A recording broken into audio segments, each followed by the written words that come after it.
না হলে পিছনটা আমার ঘাড় চেপে ধরতে পারে।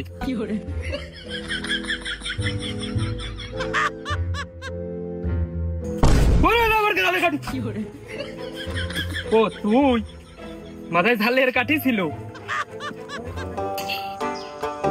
হেভি হয়েছে। হেভি তো হবে, হাউফুরি খালি মজা লাগে না। কি খাওয়া? কি হয়েছে ভাই? কি হেস মানে? ও কিচ্ছু জানো না, বেশ কয়েকদিন ধরে আমি তোকে আছি, এনে আমি গুড় থুয়ে দিই, আমি মনে করিস মনে হয় ইন্দুরি নিয়ে যাই। ও মা, এতে কি বড় ইন্দুর। তোমরা মাল খাও, আমার মাল। ঝড়ে বক মরে কবিরাজের কেরামতি বাড়ে। আমরা কখন ও ভাই আমরা কেবল ডাইছেনে এই ওই মূর্তি বইলাম আজকে প্রথম। আপনি কোনে আন্দাজে আপনার কোন জায়গায় ভুল হচ্ছে ভাই নিশ্চিত। তুই জানে এক জায়গায় বসে মুছতেছ, এক জায়গায় বসে কেউ মানে ও মূর্তিটাই পাহাড়